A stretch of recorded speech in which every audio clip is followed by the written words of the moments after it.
السلام علیکم ناظرین، کام کی بات کے ساتھ حامد خان المشرقی۔ ناظرین،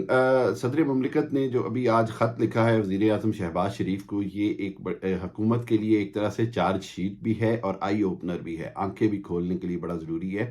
اس کے اندر پریزیڈنٹ آف پاکستان صدر عارف علوی نے چند اہم نکات اٹھائے ہیں، جس کے اندر سب سے پہلے 90 دن میں الیکشن کرانے کی حکومت کی ذمہ داری کی طرف اشارہ کیا ہے کہ حکومت اگر یہ الیکشن کمیشن کو کہتی ہے کہ اس کے پاس پیسے نہیں ہیں، تو یہ حکومت کے پاس بہانہ تو ہو سکتا ہے، اس کو حقیقت نہیں سمجھا جا سکتا، اور حکومت کی ذمہ داری ہے کہ وہ ہر صورت پنجاب اور KPK میں الیکشن کرائے۔ اسی طرح صدر مملکت نے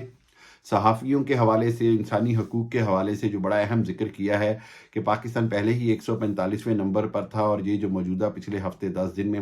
جس طرح کا پولیٹیکل ورکرز پر تشدد کیا گیا، صحافیوں کو اغوا کیا جا رہا ہے یا ان پر مقدمے بنائے جا رہے ہیں، یا اظہر مشوانی کے ساتھ جو ہوا ہے، جن کے ابھی تک ایک طرح سے لاپتہ ہیں کہ ان کے خلاف مقدمہ کیا ہے، ان کو اٹھایا کیوں گیا ہے، اس ساری صورتحال میں صدر مملکت کا خط جو ہے وہ بہت اہمیت کا حامل ہے، جس میں حکومت کے ان تمام اقدامات کی طرف نشاندہی کی گئی ہے جس سے بین الاقوامی سطح پر حکومت کی ساکھ کو نقصان پہنچ رہا ہے۔ وہیں پر حکومت کے لیے ایک طرح سے چارج شیٹ ہے کہ اگر شہباز شریف اور ان کی حکومت اس طرح کے اقدامات کرے گی تو صدر مملکت یعنی جو ملک کے سپریم کمانڈر ہیں ان کو حمایت حاصل نہیں ہے، بلکہ انہوں نے واضح طور پر کہا ہے کہ آئین کا آرٹیکل 214، 218، 101، 102، 103، 104، 105 یہ سب نگران حکومت، 90 دن میں الیکشن اور الیکشن کمیشن کی ذمہ داریاں، اور وفاقی حکومت کا الیکشن کمیشن کو اسسٹنس فراہم کرنا، ان سب کے حوالے سے بڑے کلیئر ہیں، اور اس کے اندر کسی بھی طرح کا بہانہ لگا کر آپ الیکشن کا ڈیلے نہیں کر سکتے۔ وہیں پر دیکھا جائے تو ایک طرح سے 150 ارب روپے کی جو لیپ ٹاپ اسکیم کا اعلان کیا گیا ہے، وہی ایک طرح سے سپریم کورٹ کے لیے بہت بڑا کویسچن ہو جائے گا کہ ایک طرح حکومت کہہ رہی ہے ان کے پاس الیکشن کمیشن جیسے ادارے کو الیکشن جیسے اہم ترین کام کے سر انجام دینے کے پیسے نہیں، اور وہ لیپ ٹاپ کے پیسے ہیں۔ سو یہ بہت سارے سوالات اب سپریم کورٹ میں ہیئرنگ ہوگی، اور سپریم کورٹ خود اس کا بہتر فیصلہ کرے گا۔ اس سے کوئی انکار نہیں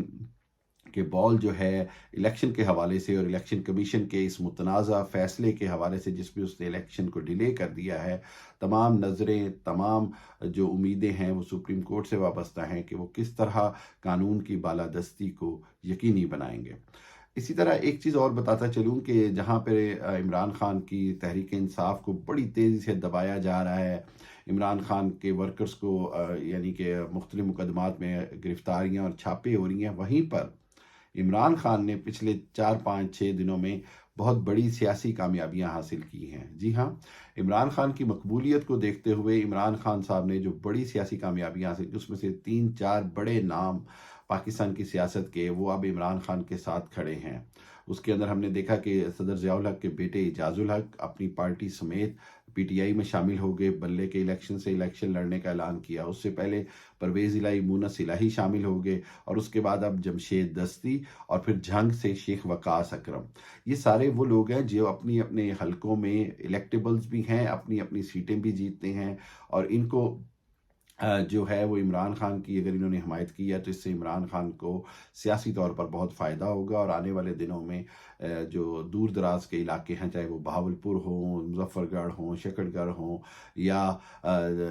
گجرات اور دوسرے علاقے، ان سب میں تحریک انصاف کی جہاں مقبولیت بہت زیادہ ہے، وہیں پر اس کو الیکٹیبلز کی سپورٹ کی صورت میں ایک طرح سے حکومت کے لیے مزید پریشانی کا باعث ہو گیا ہے، اور حکومت کو دیکھنا ہوگا کہ تمام طرف سے اس کو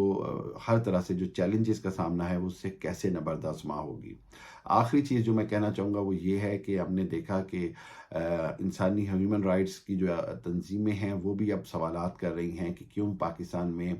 ماورائے عدالت یا ماورائے قانون ایک دم سے کسی کو اٹھا لیا جاتا ہے، اس کے اوپر FIRs ہو جاتی ہیں، بعد میں الزامات پتہ چلتے ہیں، پھر ہم نے دیکھا کہ کس طرح صدیق جان کو گرفتار کیا گیا، اور اس کے بعد ان کا فوری طور پر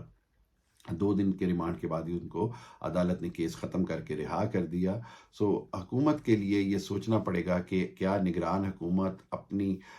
موجودہ 90 دن سے زیادہ کی لیجیٹیمیسی یعنی قانونیت ثابت کر سکے گی۔